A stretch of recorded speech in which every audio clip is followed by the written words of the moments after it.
the major said there's just a change in the whole environment where they've been praying and the guys they work with. And he's seeing people praying in other groups more than ever before. And he's been in the prison like 16 years, and then he's never seen this kind of environment of believers working together like he does now. Well, this is Jack McCarty, and I work at a prison in Amarillo, Texas, and I'm very grateful to be a part of this team. I'm very grateful that the Lord has brought us together. Recently, I had a meeting with my leaders.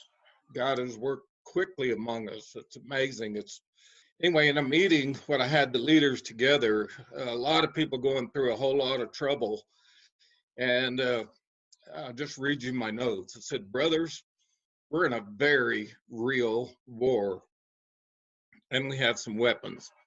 Revelation 12:11 says, and they conquered him by the blood of the Lamb, by the word of their testimony, for they loved not their lives even unto death. Please share anything that will encourage others. Richard V. said, a guy named Matthew came up to me asking for prayer. My actions drew him to God. That same guy, Richard V., yesterday when I was telling everybody goodbye because I was fixing to have to go into isolation, it's not exactly quarantine because I'm not sick, he was telling me about another guy that had come up to him and has been very conversational with him. And I said, so did you get into the quadrant? He said, oh yeah, we're past the conversational and the meaningful, and we're getting into the spiritual, and we just haven't done a discovery Bible study yet. He said, oh, by the way, he's a Wiccan. He's a full-on, no-holds-barred Wiccan. But he happened to have this Bible, and it's a very nice Bible, and he gave it to me. And then Billy, who's been a tremendous testimony, he shared a DBS with a man named Cole, who's an unbeliever, and Cole shared the story with Jerry the very next day. So, you know, and Billy has just been a tremendous blessing in so many ways. Well, Billy has been writing his own devotionals every day. He has DBS like 4 times a week with different people.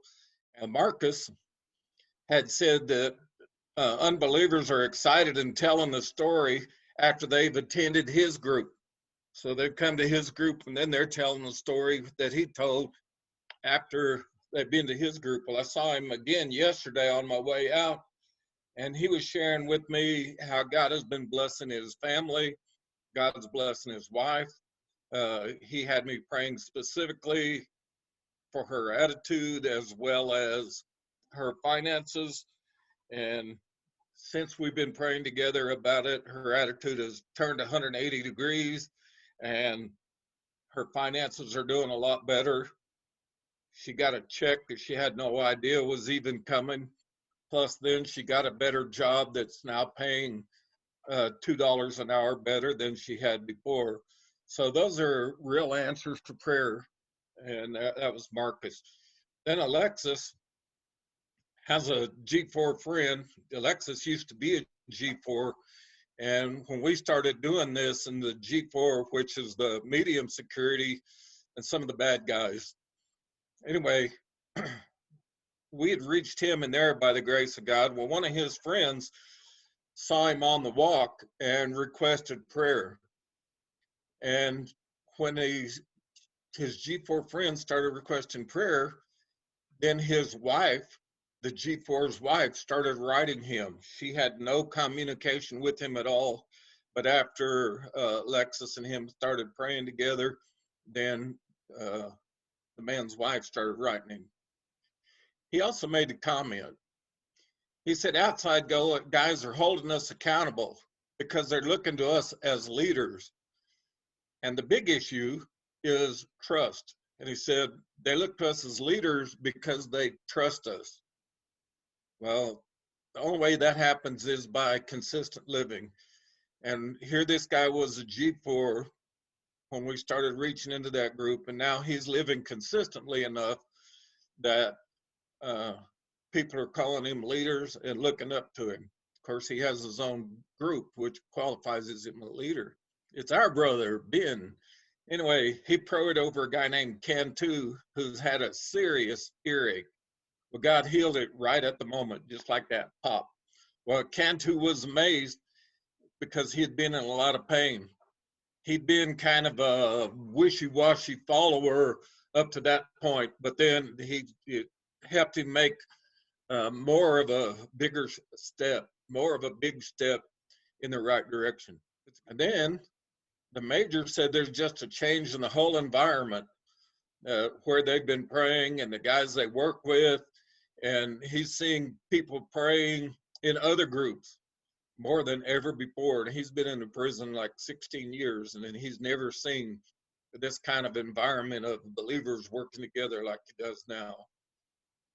Well, Kenny said he prayed over a cellmate who had vertigo, and the vertigo went away. Richard, he said, I'm not the most likable guy, but people are coming up to me to talk about spiritual things. He said, 4 different guys have talked to me about growth. Well, that's pretty neat because Richard's definitely not an extrovert and he gets pretty negative, but thank God the Lord is using him and he's reaching out to people and they're responding.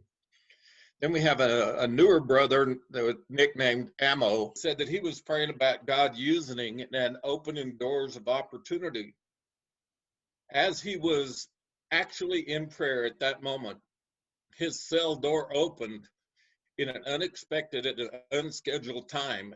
As he was praying, he said, God answered my prayer.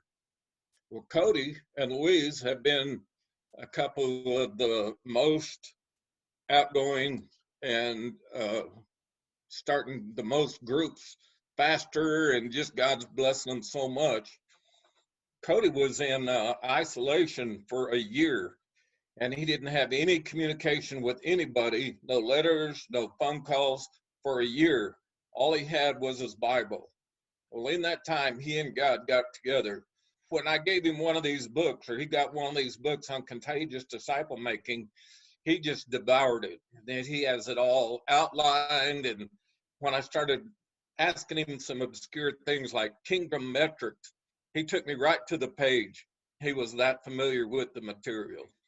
Cody and then Louise, they kind of worked like a tag team. They didn't really know they were working together, but this Louise had told me I need to get a hold of this guy named Yosef because he was hungry and he was wanting to come to the Lord, or he was coming to the studies. Well, Yosef was Muslim, and then he ended up in Cody's neighborhood, and then Cody went ahead and brought him on in, and now Yosef is scheduled to be baptized just as soon as possible. One of the coolest things is not only did the man come to Christ as a Muslim, but when Cody came back to check on him, he was sitting there sharing Christ with another Muslim guy. So Yosef has already started talking to others about Jesus and already sharing their story. And we know that the new guys can often be the most valuable. Well, I haven't had a chance to meet him yet. Yesterday, I was on the walk and I was telling people, you know, I had a list of these guys. I was trying to say goodbye to them. And a guy came up to me on the walk, and obviously I don't dress like them. So he knew I must be the chaplain. And he said, are we still going to have baptism with all this turmoil? And I said, no, we'll have to, everything's being canceled. All our meetings are being canceled. But that doesn't stop the gospel from going forth. And one thing I was trying to share with these guys was that even if we get setbacks, sometimes it's just a prune. John 15, Jesus said that every fruit or every branch that bears fruit, my Father prunes, that'll bear more fruit. A lot of the legacy type churches have to have a building. They have to have a central speaker. They have to have some place that will entertain them where they'll lose their interest. Well, we operate differently. And because we're decentralized, because we aren't needing a big building. We don't have to have a chapel. Uh, God's working anyway, and I expect that whether I'm out a month or however long, I hope it's not that very long, but I hope when I come back, we actually hear stories of increase. I don't have any way to communicate with them while they're in there.